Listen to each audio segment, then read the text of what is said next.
They say that coding is possibly the most important subject that every child should be taught in modern times. And it's primarily because if you learn coding, if you learn software development, you'll probably be financially safeguarded for the rest of your life, because every single business in the world, every single company is gradually becoming a software company. But it's not just from a money standpoint. Coding is one of those subjects that really opens up your own head. And trust me, I'm one of those people who hated coding in engineering college, in junior college. But what I figured over time is that it's just like mathematics. The more you practice it, the better you get at coding. This is Anshuman Singh's story. From working with Mark Zuckerberg's inner team at Facebook to creating Scalar, I hope that this podcast will not only inspire you and give you a little inlet into his story, but it'll also give you a little inlet into the world of software development and coding. So whether you're into coding or not, you will gain value from this particular podcast. Remember, follow the Ranveer Show on Spotify for informative conversations just like this. Every episode is available on Spotify 48 hours before it's available anywhere else in the world, because we're a Spotify exclusive now. This is Anshuman Singh of Scalar on the Ranveer Show.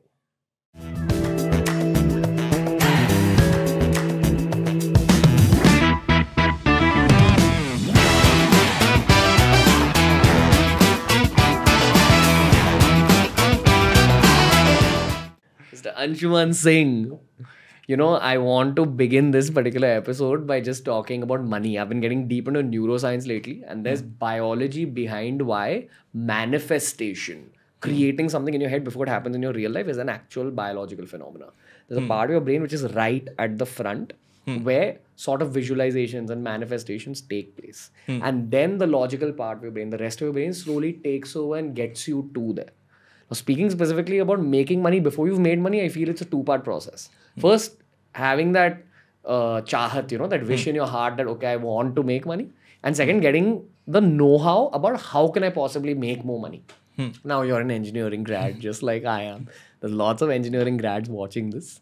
Talk about yourself, Anshuman Singh. What do you do? Yeah, so just like you, I'm an engineering grad. I graduated in 2010. Started my career with Facebook. Maybe we can go more over that journey later on. But I led the team that built Facebook Messenger. Wow. So if you've used that, you probably are running some of my code. Crazy, man. You've worked with Mark Zuckerberg yourself? Yeah. Okay. Yeah. This is a whole tangent for the podcast. Yeah. Actually, the first day I went for my job and in the office, my desk was right opposite Mark Zuckerberg's. Wow. So he stood up, he came to my desk and he's like, "Hi, I'm Mark." I said, "I know." Wow.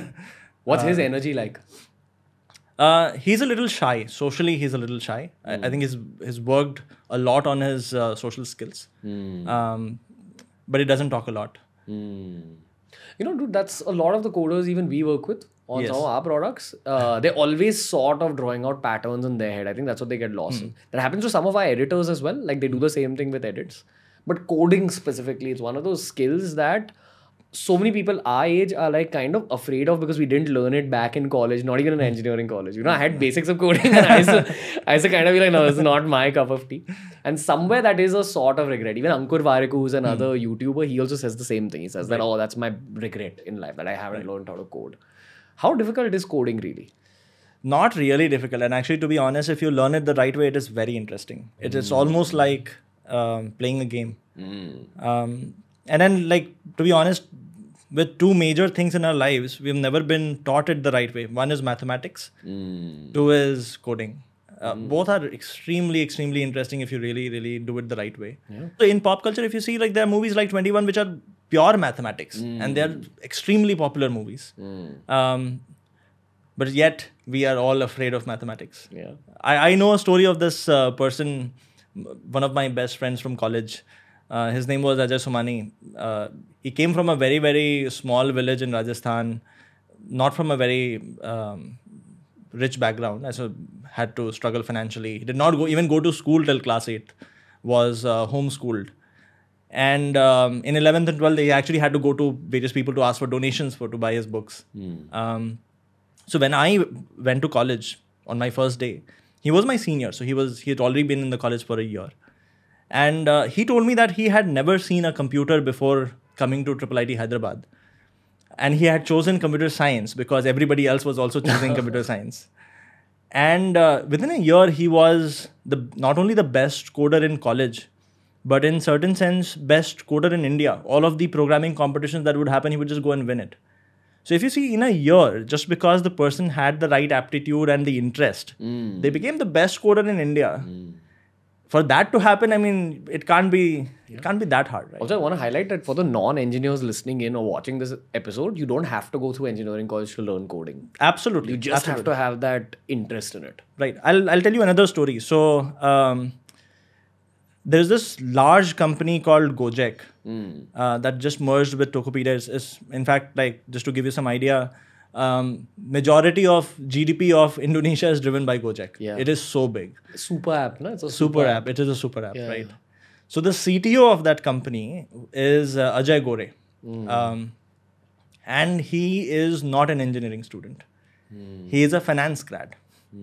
And he just liked coding. And he learned coding when we did not have this amount of online content. He learned coding from libraries.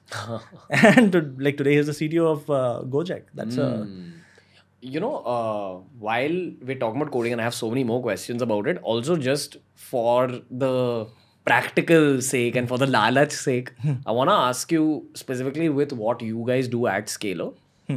First, could you highlight probably some of the highest packages that you guys have been able to create for your clients, if I may, or students? Right. And second, what are the money prospects of someone who knows coding that intensely? Right. So on a very high level, there is a shift of Silicon Valley happening to India. If you see the macro, almost everything is being now driven by software engineering.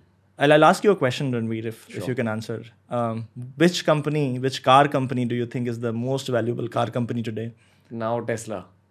Oh, yeah, no, that answer is correct. Yeah. But just to maybe put that in perspective, the first car was built in 1886.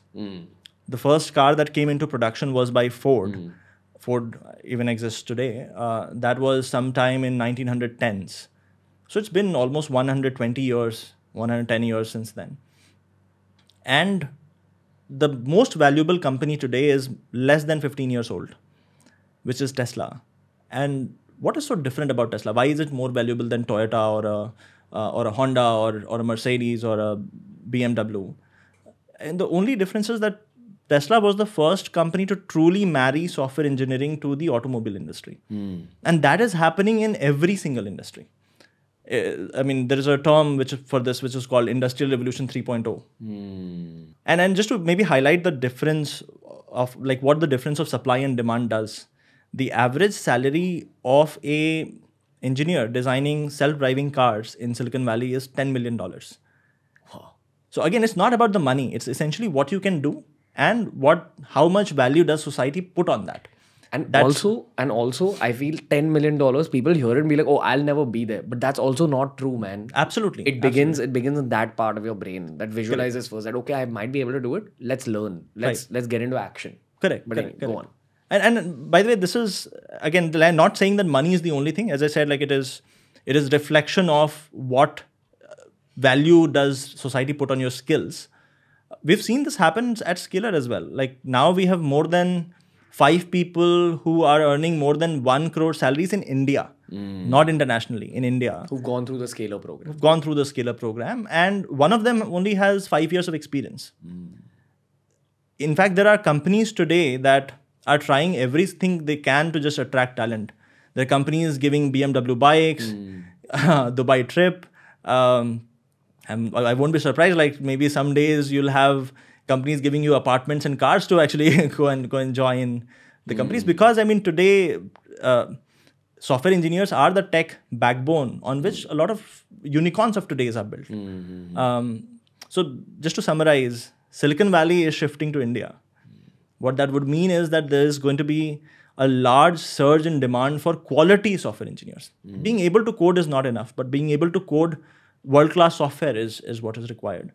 And if for people who lie in that, I mean, you said lalach, Just because of the supply and demand gap, there is a fairly fulfilling career to be built in tech. Yeah, I'm sure, man. And some people just have a natural flair for code, and so many of them don't know that they have a natural flair for code. At least try it. Right. That's my input. As an engineering student, I didn't. Like my head just didn't. Like some people don't. Like I couldn't wrap my head around code. I tried a lot. I genuinely tried with my heart. And you're not alone, by the way. Yeah.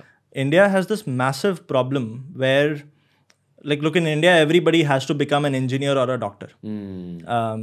That's what our society tells us.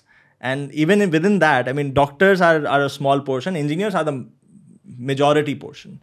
In India, just by going by numbers, there are 1.6 million people, 16 lakh people that enroll in engineering every year. And to be honest, we have so few colleges that you can actually call as quality colleges. Yeah. University has been made into a business now where you have a lot of tier 2, tier 3 colleges that hardly do justice to education. And education is a lot about being able to get you to be curious, to be able to get you to play with stuff, right? Like we enforce it and we make it so uninteresting, and that kills curiosity, that kills interest. That's been what's been happening with almost all of our graduate population. A lot of people don't like coding. I mean, you're not alone. A lot of people don't like coding. Yeah. And I, to be honest, fault universities for that. Our infrastructure is not designed to produce good engineers. You mean the coaching capabilities of the teachers? It is a combination of a lot of things. It is coaching capability of teachers. It is the environment that is being created around them. It is what you really, really reward among students. What is considered good versus what is considered mediocre. All of that comes together. Dude, I'll give you the sort of bad perspective on what you said. It's an extension of what you said, but I remember, like, it wasn't just me. It was a bunch of us in engineering college, and I'm dead sure this happens in all engineering colleges across the country. You either know how to code, and then that subject becomes easy for you. You have basics of computers in your first year. Every department has this. Right. So I was in electronics and telecom, and I'd chosen EXTC because I didn't want to get into coding. But we had that first year subject. So the kids who understood coding could answer those JavaScript questions easily, the C++ questions easily. Everyone who didn't aimed to mug up like the theory in the subject so that we could get away with those 20 marks, 25 marks. And for those 10 to 15 marks that were remaining for us to just pass, get 40 out of 100, which are the passing marks, we used to mug up the entire code. That, okay, there's this much space between the brackets. These are the words that you put in there, like a poem. It's so relatable. One of the reasons why I moved back was also because my brother was exactly this. I found him one day mugging up the code to find out palindrome because this was supposed to come in the exams. Yeah. So instead of understanding how to write code, he was just memorizing the code. Yeah. And that's what's broken. You can't expect somebody to just memorize a mathematical question and then know mathematics. Yeah. You see that also, you see so many kids memorizing mathematical problems. Exactly. That's sad, man. The other thing I really want to ask you is Silicon Valley. I think it's inspirational, honestly, that you spend time there, you work, wo bhi at Facebook, and then something just happened in you had your Shah Rukh Khan from Swades moment. You sang Ye Jo Desh Hai Mera and came back here and did this. But what you're doing here is, it's really cool in terms of, I don't know how you were able to spot that Silicon Valley is shifting you. I admire that. But I actually want to ask you a little bit about Silicon Valley. What are the coders like there? What are the growth prospects there? And also we'll kind of head into a conversation about the future of the human race, which is always going to be developed at Silicon Valley first and foremost. Right. But what's that reality like? Like, what's it like being a coder in terms of money, in terms of life, in terms of job? Right. I think Silicon Valley, a lot of people probably already know this, but is, you talked about, again, money. Money-wise, it's probably one of the highest paid regions in the world. Highest rewarding, highest paid. If you're an engineer in the Silicon Valley, then you're already making top-notch dollar in your life. While that's not the most important thing, it's something that drives a lot of us. The other is, like, the culture of Silicon Valley, because of the way it has evolved, is very accepting of failures. So people actually really, really respect you if you take risks and if you try out something new. Even if you fail, that's fine. unlike in our society where failure is sort of looked down upon. People don't like talking about failures. People hesitate from talking about failures. That's one region where I believe Silicon Valley has done really well, is in pushing people to make mistakes. And truth is, like, if you're at solving a problem for a long enough time, you end up doing well at that because you would have made a lot of mistakes. You would have learned from it. Ranveer, you yourself have been running this channel for a while. I'm sure you made a lot of mistakes in the beginning, but just because you've been at it for a long enough time, now you're one of the front runners of content, like in India, in the world, probably to a certain extent. I feel I learned it from watching American TV shows. You pick certain things up from American culture. Absolutely. That just toughens you up. Right. But anyway, go on. But like, if you see, the reason why you did it is because you wanted to experiment. You were not afraid of failing. That's a cultural thing that's been created in the Silicon Valley to a certain extent. And I feel I was very fortunate to get there, to be honest. Never thought that I would end up in the Silicon Valley. Like, especially most people wouldn't get hired then from Indian colleges into the Silicon Valley. Dude, that's a very what the fuck kind of moment, because I've seen guys in engineering college, they will dedicate their life to that GRE, cracking it, applications, paying for this career counseling. And here you're sitting in a good engineering college in India, and just I'm assuming it's out of your natural love for code and your skill with it. That you sat here, did your thing, and you got recruited by Facebook abroad. It's crazy. Yeah. So it goes from the same incident, right? I talked to this guy, Ajay Somani, who had never seen a computer, became the best coder in India. What's he doing now, that guy? He is right now leading the newsfeed team for Instagram. So Did he get recruited with you? Yeah. Oh, we both shit. joined Facebook at the same time. Wow, okay. So I mean, because I found him, and this is why, like, actually peers are so important. Because I found him, I started to actually focus a lot more on learning coding outside of college. Just got very experimental with it. We used to compete in a lot of competitions. We got really good at it after a while. We both got to represent India twice in this Olympics of coding, which is called as ICPC, in the World Finals. And we got recruited from there, actually. Okay. So we met a few recruiters from Google and Facebook. I had offers from both Google and Facebook. Google again in the Silicon Valley and Facebook again in the Silicon Valley. And my parents did not want me to join Facebook, by the way. They felt that Google is the safer option. It's just such a big company. This was in the time when Orkut had gone down. Orkut had disappeared. So my parents felt that Facebook is a very risky option. But then I just talked to a lot of people, and I felt like Facebook is in this place where you'll just get to do cooler things. You'll get to own a lot of things, and hence made the call to join Facebook as the first job. So Ajay joined with me.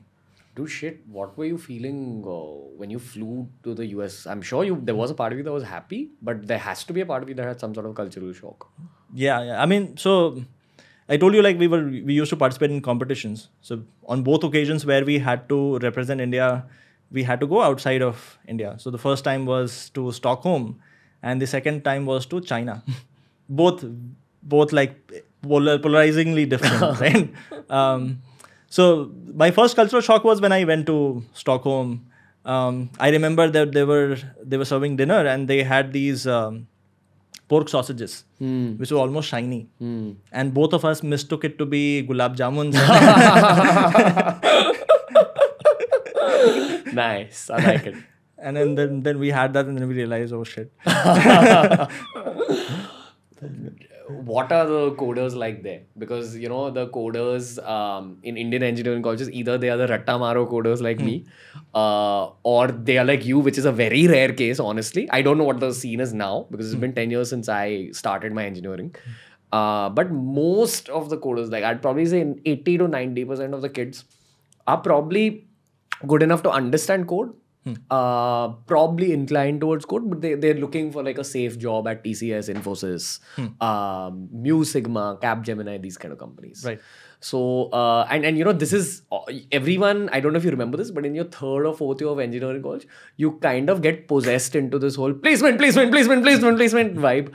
And your friends are like telling you, oh, what's your package? What are you aiming for? Oh, there's this company. The whole college kind of goes crazy in that third, fourth year zone. Right. Do you think that's changing? Do you think that kids are now starting to realize, okay, there's a scaler out there. Oh, okay, there's a bigger prospect for my career. My hope is that they do. My hope is that all the engineering students in the country find this podcast. Please share this podcast, engineering students. If you guys are watching this, put it on your class groups, etc. Because that's what I feel students need, man. They need to be aware that all these options are out there. But is it an accurate general scenario that I've painted, or is it different according to you? No, it is very accurate. Actually, placement season is one of the most stressful times in anybody's career. Yeah. I know of people who have cried for days because every single day companies would come, they would not get hired. They would just feel that they are being left behind, behind everybody else. And then that's just a very lonely and stressful time for everybody in their careers. And like, it's a horrible time to be in. But to be honest, like one thing which I've also learned is that, look, at the end of the time, the best job guarantee is what you can do. Your skills. Skills is the best job guarantee. I mean, as long as you're skilled, there is always going to be somebody out there who would want to hire you. I also just want to highlight one quick thing before I let you continue. Often what happens in third year, fourth year, especially in engineering college, but I'm assuming all colleges in the country, you're given a very wrong picture of the outside world, often by your professors, often by your peers. Right. Often, like I remember, man, I decided to sit only for one job interview in placement season. And that was also one of the early ones where I felt like, maybe let me just try it. I got rejected after they scanned my social media. I don't know whether it was because I was active on social media or what, but you had to actually fill in your social media. You had to give them access to your Facebook and all. They scan it, and I'd given an IQ test, which I'm sure I aced because I used to be good at logic and IQ. I was also studying for CAT for some reason. But I got rejected, I think, based on them scanning my social media, that particular company. And I decided not to sit for any other placements because I didn't want a job that was available in engineering college. So I told my friends that I'll look for stuff outside. I'm sure there are opportunities in finance. I'm sure there's opportunities in media and startups, whatever. And I had a huge amount of people unanimously tell me, you're making a mistake. And I'm sure that other kids in third, fourth year go through this. Where they're just trying to think in an alternative way that, okay, I'll try to do something else. And the rest of the class will shit all over them. No, you're messing up your career. They'll put doubts in your head even if you are that optimistic risk taker. Which I feel is wrong. Which I hope that anyone who's listening to this podcast just understands that if you're thinking alternatively about your life, that actually might be the right way to go. So don't let those voices like kill off your inner voice. But absolutely. Anyway, go on. No, absolutely. So one of the things that I learned when I went to Facebook, the first thing that I learned was that Facebook actually has a 6-week bootcamp. And post that, you get to choose the team that you will work with. And their philosophy is, look, I mean, people perform the best when they are really passionate about what they're doing. Passion comes first, everything comes later on. I think because engineering is more or less forced onto people, without them actually realizing why they're making the decision they are, there are a lot of people who probably might not be interested in engineering for multiple of reasons, right? One is they're not taught the right way. It is never made to be a fun process. It's just like something you have to mug up because you have to clear the exams. And then that just takes the fun out of things. So because people don't love engineering, I mean, a lot of times it is actually a very bad decision to stay in engineering once you've gone through all of that. Either you rediscover and then develop your love for engineering and hence you stay in engineering and that's why you are building a career there, or you explore something else. There's so much outside. And you're very right, like there's a lot of misinformation on the ground. The kind of misinformation just keeps changing. For example, I don't know like whether it was at the time when you graduated or not, but these days the newest fad is that, look, machine learning, AI, data science, all of these are cool things to do and let's just go and learn it. And what a lot of people miss out on is like there is a lot of basics building before you do an AI. AI is advanced form of computer science. You have to learn computer science really well before you go and do AI. You can't go and participate in a 100-meter race before you start to learn how to walk and run, right? Like you have to first learn that and then you start running in a 100-meter race. A lot of people directly opt for the 100-meter race nowadays, which is also really unfortunate. I'm asking you this as an engineering student. Like, imagine that you and me are in the same class and our exam's going to start in 15 minutes. Right. And I haven't understood a concept. So you tell me that concept really fast right now. Can you break it down in terms of what you mean by learning computer science first and then transitioning to AI? What I assume is you need to have experience with coding to be able to understand how that world works. Right. And then you have these additional sort of supplemental subjects, which are where NNFL and AI and all that comes in. Am I correct in saying this? Yeah, more or less. Okay. But in general, like think of it like this. Programming or coding is nothing but just telling a machine what to do. Machines are actually really, really dumb at the core. You have to explain to them every single step. Like, just like, for example, when you're cooking food, you have a recipe. And recipe says, put this amount of sugar, this amount of salt. I don't know what I'm making. But I mean, there is a defined step-by-step guide to do things. You can't deviate away from there. There's no way to misinterpret it. Very similarly, coding is just a way of coding what you want the machine to do. And that requires you to first understand what can a machine do? How does a machine work internally? And then how do you codify this? And then how do you write a code? Who handles what? How does this code get executed? How does the machine show me this fancy output that I'm seeing in front of me? Once you start to realize that, then when I tell you, look, by the way, I can make the machine more intelligent by maybe taking care of these cases. Then AI starts to make sense to me. Okay.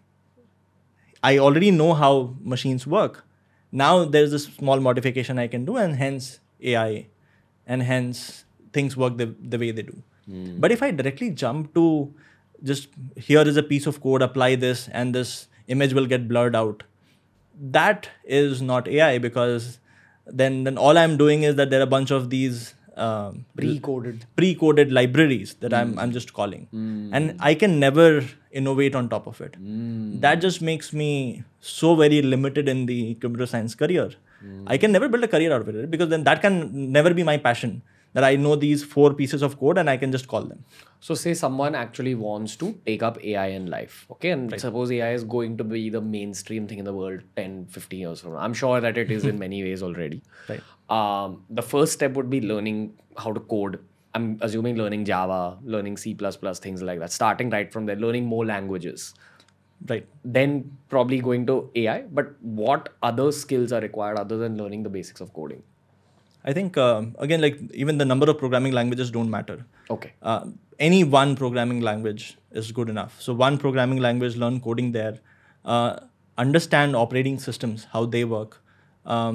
Understand just in general how distributed systems work. So what is distributed system? Essentially, all of the systems that we see around us, they have massive traffic. For example, YouTube. YouTube has so much amount of traffic. It cannot run on one machine. You'll have multiple machines taking all that traffic, right? So now when I move from one machine to multiple machines, what kind of changes need to be made, etc. That is distributed systems. So understand distributed systems. And then once you've done some bit of that, then you start to venture out into AI with the question of why. Anything that you're learning, you have to first understand the need for it. For example, if I say, look, here is an image, figure out how many rabbits are there in the image. Right? So now I start thinking about it. I mean, in this image, how is this image represented inside a computer? Is it a matrix? In that matrix, how can I go about identifying rabbits? What are the patterns I should be looking for, etc., etc. And then like finally I create my models. So, but like the first step is becoming really, really good with programming, operating systems, distributed systems, problem solving in general. Like, look, before you go to AI, you actually have to take a lot of real world problems that you see around you and try to solve it using code. Because once you do that, then that part of your muscle is developed. Could you give a small example? Like for yeah, this? let me maybe take a non-coding example. So there's an interview by Virendra Sehwag where he talks about how the entirety of the world perceives him to be very, very casual. Everybody believes he's super talented and hence he's such a good batsman. And he says like the reality can't be any different. I mean, he says like when I go to the field and I start thinking of what shots to play, then I usually start to mess up. So hence I am a player who has to rely a lot on my muscle memory. So he said like my training regime is where a single day I will just practice one shot, like 12 hours straight. So imagine 12 hours straight, like almost 100 overs, just playing this one cover drive. And that helps him develop his muscle memory. And that takes a lot of hard work. That muscle memory development bit is required even for computer science. Before you get into the advanced stuff, you have to play your cover drives a lot of times. You have to play your straight drives a lot of times. You'll have to play your hook shots a lot of times. So there's a lot of practice, a lot of problem solving required in computer science before you jump to the fancier stuff.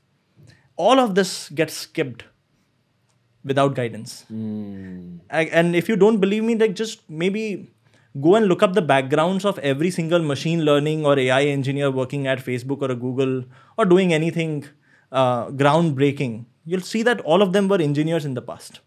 All of them were software. Even this guy that I was talking about, Ajay Somani, he's actually from a machine learning background now in Instagram. But he was a software engineer to begin with. A really good one. And then became a machine learning expert.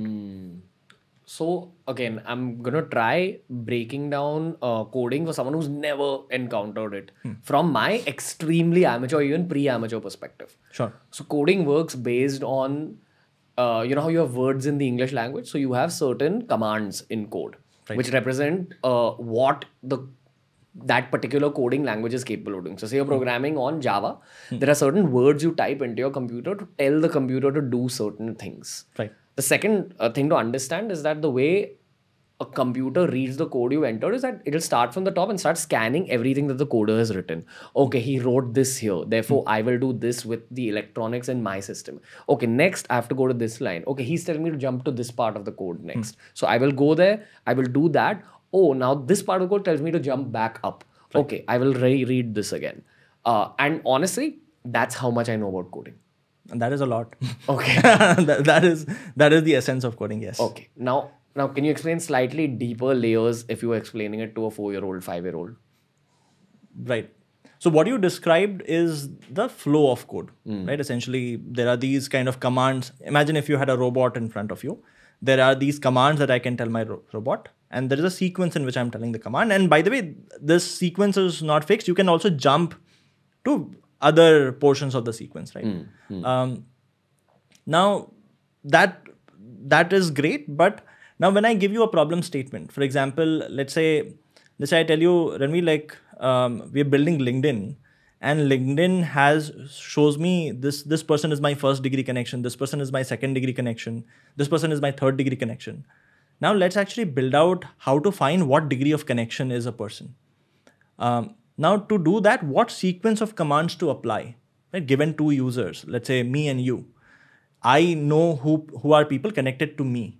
You know who are people connected to you, right? And then those people know who are people connected to them.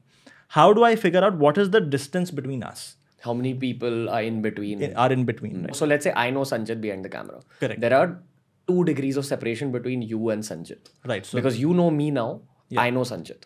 Correct. And Sanchit knows Nachiketu is also in this room. So therefore, there are 3 degrees of separation between you and Nachiket. That is correct. Now, what sequence of commands to write to be able to figure that out? That process is called designing an algorithm. So the next step is like, how do you take real world problems around you and how do you design the algorithm or those sequence of commands to tell the robot to do, which solves your problem. And then there's another part of that robot which will actually show it to the average user. Someone, say, who's a graphic designer, who's using LinkedIn to find someone else, and they find that someone else and they realize, oh, this person is my 4th degree connection. Actually, what's happened is that a coder has figured this out for your profile versus their profile, and then figure out a way to project it to you on screen. Absolutely. This is what coding is. Absolutely. That is what coding is. Okay. Yes. And then obviously the problems are infinite in terms of even if you just break down Instagram, someone who wants to go on Reels, they just press a button. Right. And then they scroll through their Reel feed. What they don't understand is that even for a particular reel to be shown to you, Instagram has probably understood how your mind works over the 10 years that you've used Instagram and understood, okay, this person likes football and he likes basketball, but not as much as he likes football. Therefore, they'll show you 3 football clips and maybe 2 basketball clips or 1 basketball clips. Absolutely. But for that sequence of 3 football clips and 2 basketball clips, there's been layers of code that people like you, people like your other engineer friends have coded in. Absolutely. And that is before you write a code, I'm assuming that the entire tech teams get together and plan this out. That let's make an addictive app called Instagram Reels. Let's get people addicted by this phenomena. We'll understand what these people like and then map out their minds and therefore show them only the stuff that they enjoy watching. Absolutely correct. Okay. And that is why it is very interesting, right? Because if you have a superpower to see things around you and be able to solve that problem through code, then just picking random problem statements and then solving them through code is just a very, very good feeling to have. And it's a highly paid skill. It's a highly paid skill. I mean, money is a byproduct. It's really good money. But I mean, it's just a superpower to have in today's world, right? So, let me get this straight. People, when they pay coders for their jobs, they're paying for 2 things. One, they're paying for knowledge of code, which is that the coders have done the ABCs. Right. They've played all those cover drives that you spoke about. They've learned how to play different kinds of shots. They've done their basics. And the second aspect that they're getting paid for are all these patterns that they've drawn. That, okay, this person likes football a little bit more than he likes basketball. Therefore, I will draw out an internal pattern like this. Right. That is what they're getting paid for. Right. And so that is one kind of problem statement. But there are different kind of problem statements, right? For example, I'll take another example. And this is just because I know this person. So there used to be this person in Scalar. He was from again, a city in Rajasthan. So when COVID happened, one of the problem statement that this person saw around them was that all of the grocery shops were being shut down because of lockdown, etc., etc. And it was getting really hard for people to hence get their groceries. And while the grocery shop owners had the bandwidth to go and deliver stuff, I mean, just knowing in real time what stuff is available versus what is not, was not there, right? And like while larger cities have a Dunzo or a Swiggy or other kind of apps to order big basket, a lot of smaller cities don't. Now you can either sit back, wait for a big basket to come and launch in your city, or you can build it yourself. So this person in 2 months built out for their own locality a version of Big Basket, which would allow the shop owners to fill what they have. And like would allow other people in the locality to just order from the app. I'm dead sure coding also teaches you psychology in so many ways. Absolutely. By the way, this fun fact, Mark Zuckerberg was also a minor in psychology. That's why he's a very, very good product manager. And that's also one thing I've observed after working with coders, that they're all brilliant. They all are a little dark in terms of, I think, because they have such a deep understanding of the human mind. The sense of humor is dark. The kind of stuff they say in sentences can become dark. And I love that because I see it happening with my editors also, because even editing is deeply psychology based. And I feel there's a lot of parallels between editing and code. Jitna little I've understood about code and editing. What I will say is that the coders who break out and become business owners or who become product managers or who kind of go that one step further, they keep strengthening their code because that's their bread and butter. But then they take it upon themselves to say that, okay, I'll add this skill also. And that's what becomes challenging for most human beings, because it's that whole Kobe Bryant effect, like the mama mentality effect, that, okay, you're already good, you'll earn great money. Is this what you want? And if you want this, it's perfectly fine. Or do you have some kind of childhood trauma that forces you to keep leveling up in life and then take on a new skill set, take on a new way of thinking? Can you also learn a little bit of design thinking? Can you learn Photoshop? Can you learn how to edit videos? Right. Can you learn how to package a certain thing? Like this guy who started the Big Basket for small town India, I'm sure that he had to also learn a little bit of supply chain. Absolutely. He had to also learn a little bit of design. Right. He had to probably learn social media a little bit to market his stuff. So I just wanted to highlight that coding is definitely a great base skill set. Right. It'll teach you psychology, and then it's a matter of, do you want to take it even more beyond? Absolutely. Coding is a tool. Coding, as I said, like, it's a superpower, and it's a really good superpower to have in today's world. You can just look at problems around you and solve it using coding, right? That's just So, it's a tool. You know what you mentioned about Tesla becoming the biggest car company and kind of taking over an industry. I have a friend of mine who I grew up with. He's also in Silicon Valley now. He told me that that's going to be the next big sort of billion-dollar revolution. I don't even want to call it billion, multi-billion-dollar revolution, where all the businesses you see around you right now, all of it is going to have a tech element. For example, I don't know, you give me an example. One, what you just mentioned is one of those examples. Right. Like groceries now have a tech Groceries element are around them. done by tech. But I remember like when I moved to London for the first time. So London has, just like we have metros, they have what they call as tubes. And you would go on the counters to go and buy ticket. There would be this counter person. There would be 3-4 counters, and you would go and buy tickets from there. In the matter of 6 months, I saw all of those counters being replaced by vending machines that had softwares running on them, and they would figure out like what places are you supposed to go to, and then like they would issue tickets. Not to mean that software is going to take away your job, but software is going to make things more efficient. Software is going to come up in every single aspect, every single field. There's another example that I had. So there was this person who was working in this oil company, and they were responsible for reviewing the oil pipelines.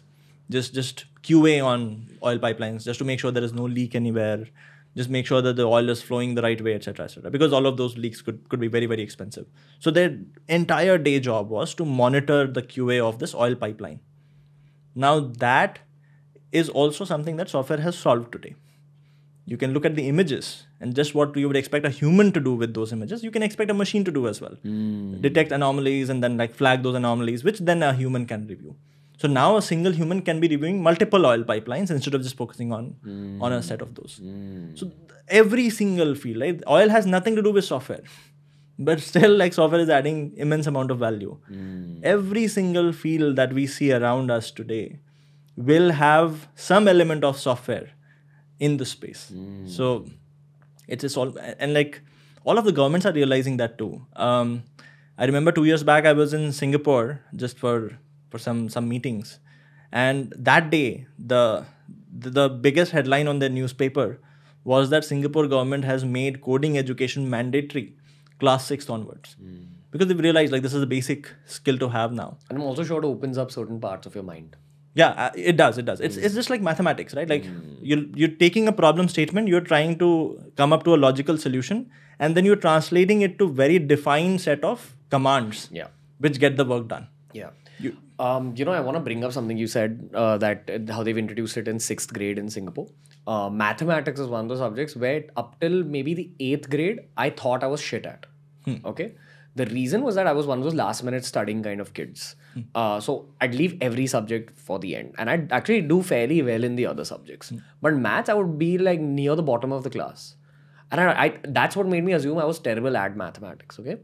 Come 9th grade, I figured that, so I was in a deeply competitive school. Okay. In my 10th grade, I got 93% and I was the 15th person in my class.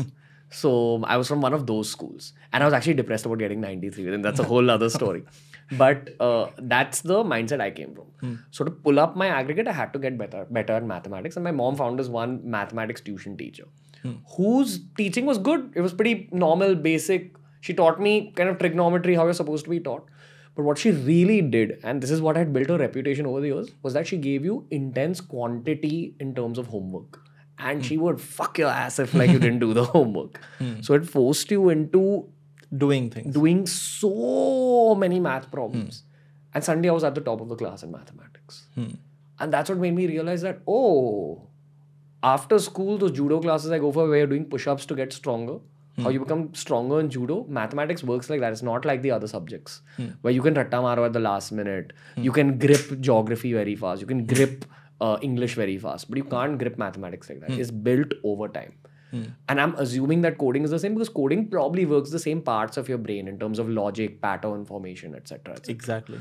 And getting that deep into mathematics benefited me for the rest of my life, because once you get deep into mathematics, your visualization power also becomes extremely strong.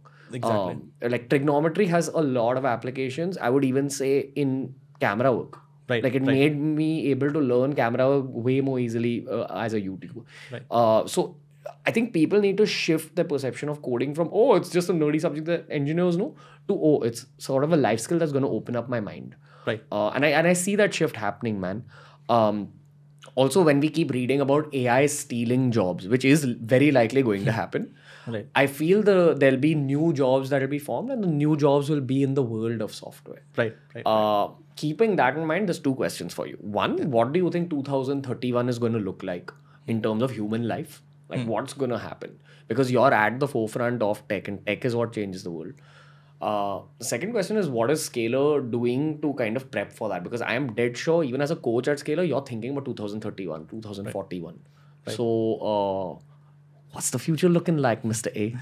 Right. So, I mean, there's so many speculations on what the future might look like, but what is very clear, and this has been reflected out in so many reports now, is that, as you said, the nature of jobs will change. The total number of jobs might still remain the same, but the nature of jobs will change. They'll become more tech-oriented than they were before. A lot of menial or repetitive jobs, like driving, or like being a security guard somewhere, right? Or being a part of a manufacturing unit where you're putting lids on top of jam jars. Things like that are going to be replaced. Yeah, they are going to be replaced, but they'll be replaced with a different kind of a job. So what we see is that, hence I said, like, a lot of governments are doing that as well. They're realizing the need, and hence they're making coding or tech as a basic life skill to have. Is just the way the future world is going to evolve. Now, if that is going to happen, to be honest, it's then, one of the good things with tech is it does not matter where you are. Imagine even if I have to solve a problem sitting here that resides in the US, I can still write code from here. However, if I was to, let's say, go and physically do it, for example, if I was physically putting lids on the top of bottles, I can't do it sitting in India. I have to be in the US doing that. But if I was just coding stuff for a machine to do that, I can do that for sitting here in the US as well. So then the question becomes, which is the country that has the largest youth capital? Notice that I'm using the word capital because the number of people that you have, it's a large capital to have. It's an advantage. It's an advantage to have. And India today is the youth capital of the world. So it is very important that while this transition is happening, while things are moving towards tech, we have the resources. Now those resources become skilled to lead that revolution to happen. Otherwise, we just have this golden opportunity that we would end up missing out on. So it is important that we don't lag behind as a nation. Now, the problem is there are two ways to solve it. Look, I mean, education is typically about two things, right? One is you have books or content. Two is being able to consume those books or content in a setup where you have support, you have experts teaching you, you have live interaction with them in certain ways, you have live interaction with your peers in certain ways, which is what today universities do. The problem is, it is impractical and impossible for me to say that I'll go and construct 1 million universities in the next 2 years. Not going to happen. With the kind of youth capital we have, we need those many universities. So if I can't do that, then what's the next best thing, right? And there I see that tech is, by the way, also the solution to that problem.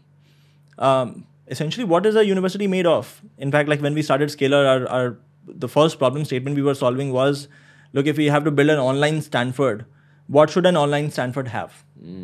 We were not building another book. We were building another university. And there, the realization was that, look, you need to have a large social aspect to it, which is people talking to each other a lot. People graduate from colleges with best of friends. You should make that happen here. The second thing that should happen here is that people who are teaching you in a classroom, again, I'm going to get a lot of flack for this, but they should not be professors. Medical science changes very frequently, and so does computer science. Yeah. And in medical science, people teaching are doctors who practice stuff on a daily basis on the ground, and then they teach.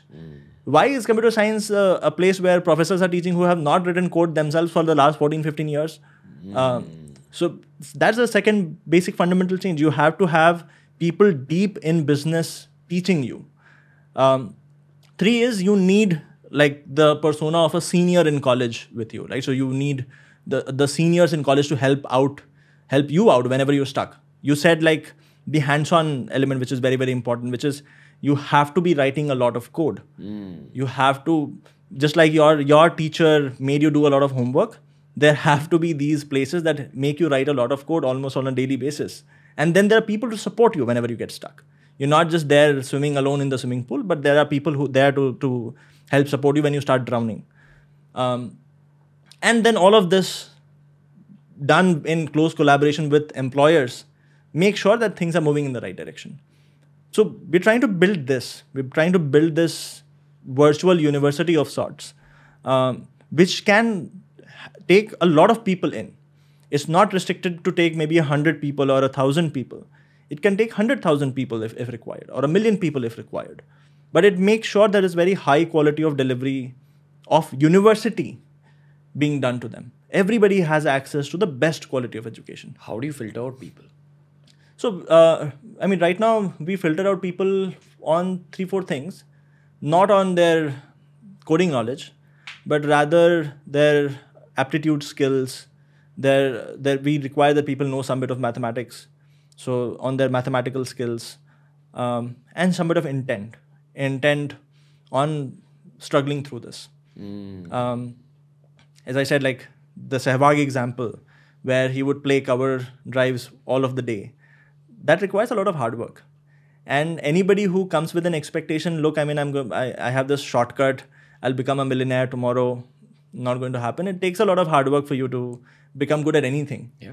Right. So that's another filter that we put. Yeah. I think, while we've highlighted money so much in this particular episode, one thing I'd also like to highlight about money is that the money in your bank account is not very often, it's always a reflection of what you have put out in the world. Right.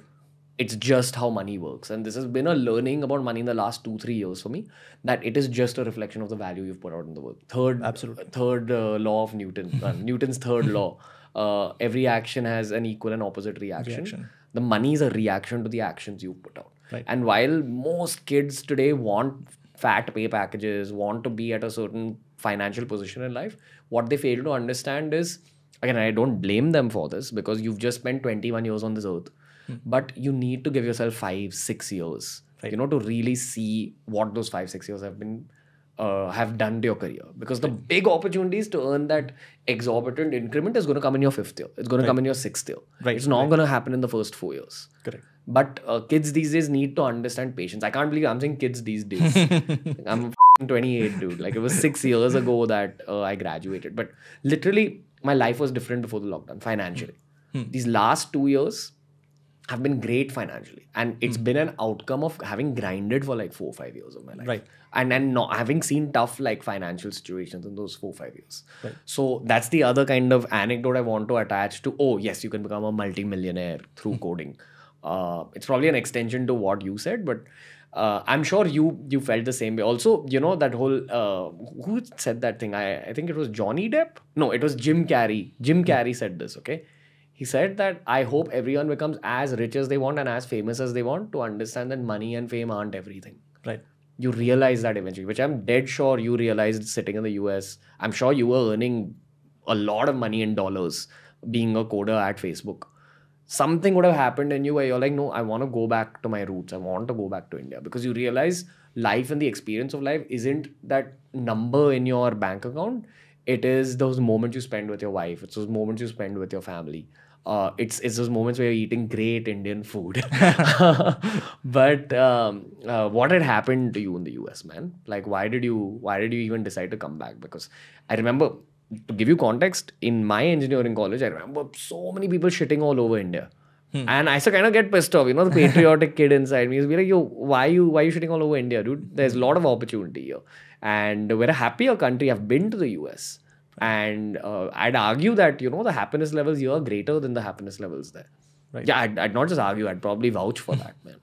But what happened to you there? So as you said, like, look, life in US is good. But But like there is an incident that happened with me when I was in school. There was this interaction I had with a fellow classmate where they asked me three very simple questions. They asked me like, "Do you know the name of your father and mother?" I said yes, obviously. Then they asked me, "Do you know the name of your grandfather?" I did, so I told them. Then they asked me, "Do you know the name of your great grandfather?" And then I realized that I don't know the name of my great grandfather, even though that person is related to me. And what the point that they were trying to drive is that look, when you die, all that's left behind is the legacy that you leave behind. People know you for the work you do. People know you for the legacy you leave behind. If you don't do something substantial, then you'll fizzle out. People will forget about you. So one of the things that was very clear to me even then was, what do I want to be leaving behind, if at all I have to go out? And like those kind of thoughts don't come when you're graduating from college, because then you are struggling for financial stability. But once you have that, then the next stage is, what is your legacy? What is it that you're going to do which is going to make you be remembered forever? And I was very clear that look, the kind of work, the kind of challenges, everything is great at Facebook. But some of the core problems that I identify with, some of the core problems that I see, I don't get to solve that being at Facebook. I have two younger brothers who are also engineers. They are facing a very different kind of problem statement. That is back in my country.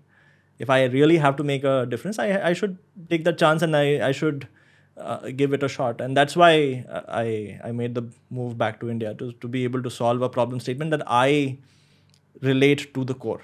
And I believe maybe I could be a person who can solve it. So yeah. Anshuman Singh, I actually have so many more questions for you, man. But I feel this is a good introduction to who you are, to what you've done, to Scalar for the audience. I'd urge everyone, especially engineering students watching this, spread this as far as you can, at least in engineering college. I'm assuming that a big bunch of Scalar entrants are actually engineering grads. Yeah. Again, this is open to everyone, but India changes through people like this and through conversations like this. So again, if you actually want to do something for your country, it begins with your own skill set. So just remember that. That's what I'll say. Anshuman Singh, do you want to add anything to the end of this particular chat? Because I'm sure you're going to be back on TRS, but for this one. Yeah, nothing more than just saying that, look, everything starts by daring to dream.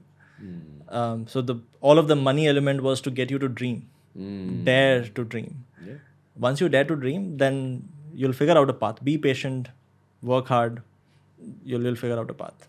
Thank you, brother. I really appreciate you opening up like this. I really appreciate the ABCs of code that you taught me. And I will see you back on the Ranveer show very soon. All right. Thank you. Thank you for having me. Thank you. So this conversation just felt like talking to a fellow engineering student. And that's the big gift of engineering college. It teaches you to kind of grip any subject as easily as is possible. But hey, even if you've not gone to engineering college, trust me, this jugaad mentality, this learning capability can be learned off of listening to other learners, other jugaadus, other engineers. That's one of the goals we have with this podcast. That's why we have so many engineers on the show. Because the real learnings of engineering college don't happen in textbooks or on PCs or in labs. It happens when you're conversing with jugaadus, when you're conversing with other engineering students. That's the energy we try bringing you on the Ranveer show all the time. Remember to follow TRS on Spotify. Every episode's available on Spotify 48 hours before it's available anywhere else in the world. Anshuman Singh is going to be back on the Ranveer show very soon. But for now, especially if you're an engineering student, spread the word about this particular episode in your WhatsApp groups, online, in your college groups, or wherever else you'll communicate with your buddies. Let's spread that engineering outlook out there in the world. India's going to grow through software.